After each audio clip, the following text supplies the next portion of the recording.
Hey guys, Nick Keller, Greg Brock. We're with Atlas Premier Realty. We appreciate you joining us with another video blog.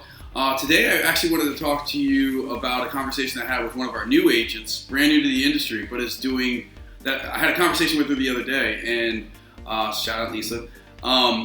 Something came through that conversation. She's doing a really good job of really establishing herself as an expert and a professional with the clients that she's currently working with, even though she's a new agent. She's doing that because she's asking the right questions, she's researching, she's taking time to learn, she's pulling back that arrow before she shoots, and she's really doing a good job of consulting with her clients. And what came out of that was there's a difference between just a real estate agent and a real estate advocate, somebody that's really going to advocate for your interests when you're in the market. And in an industry that tends to get a little watered down because it's a lower barrier of entry. I mean, in the state of Maryland, I think we're just under 50,000 licensed realtors. Yep.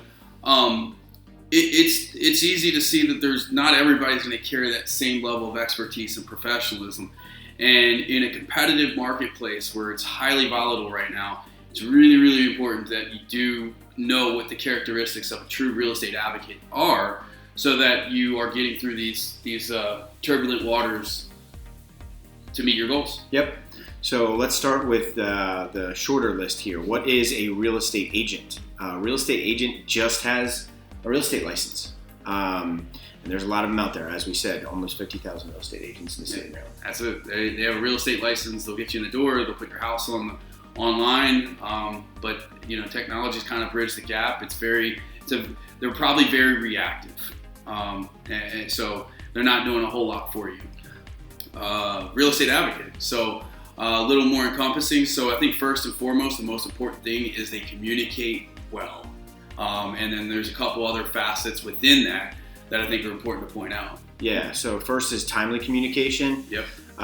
Getting back to you within a reasonable amount of time. I mean, if you're got a really great real estate advocate, they're probably busy, so you have to have a little bit of leeway there, but in general, they are setting expectations well about their communication. Yeah, and I think that's another good segue into the next point is they're setting expectations with you. I think that one of the most important things that you can have with communication in general is setting the right expectations so that you're prepared to make the decisions that you need to make when you need to make them and you're not caught off guard. Good. Next one is that they're honest and transparent, and it's very easy in this industry to kind of just do what your client thinks, or do what you think your client wants to hear, or do what they want you to do. But being honest and transparent about all of the process is key. Yeah. Tell them what they need to hear, not necessarily what they want. Right. And also, okay, having tough conversations. Not everything's ponies and rainbows. Sometimes tough conversations need to be had, but the sooner they can be had, the sooner they can figure out what the next course of action might need to be. That they listen well. So that's part of their communication, is that they listen to what your needs are, listen to how you communicate in the same way, and include memes and gifts in their communication. Absolutely. Yeah. That's the last most important one. Right. Pro tip. The next one is they're going to be solution-based, and they're going to focus on solving problems. Sometimes getting the sale or getting a transaction started is the easy part. It's what happens after that and the problems that can come up that need to be troubleshooted. And you have somebody that's resourceful and will problem solve and focus on solutions. That's somebody who's going to advocate for your best interests. The next one is somebody that has integrity and is reliable. And to us, that just means that they are going to do what they say they're going to do. A lot of people in general are not necessarily reliable or have the integrity that a real estate advocate needs. Yep. The next one is going to have hustle and tenacity. It's a fast moving market, so you need somebody that is going to hustle, get things done. It's going to have the same kind of tenacity that meets your needs, certainly meets the demands of this market.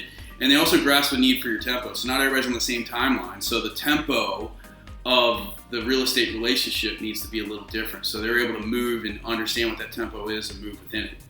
The next one comes more about being an expert and understanding the housing market and how to best position within it, knowing how the market is changing, getting ahead of it, seeing trends, studying, what is happening in our current market. We're very fortunate at Atlas to have our resident rain man who checks our market statistics on a monthly basis to inform us on what is going on.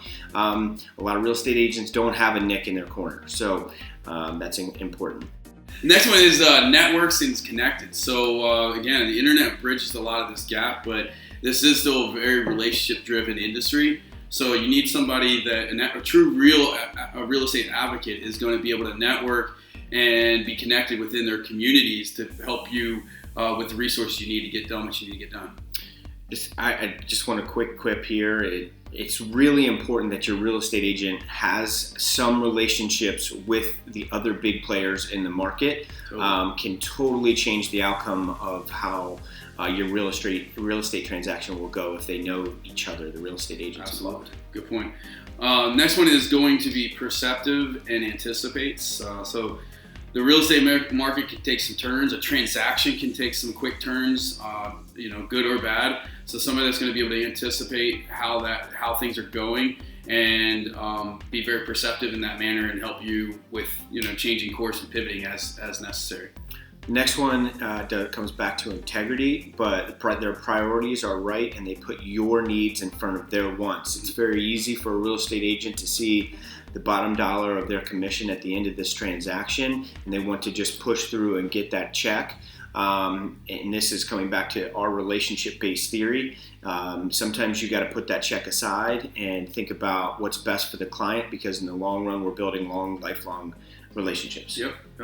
And the last one is they also still have an active real estate license. You can't be a real estate advocate without one. So hope this kind of draws that line in the sand. If you're considering getting in the market, know somebody who is. Make sure they are meeting with people that do check these boxes. We'd be thrilled to have our names thrown in that hat.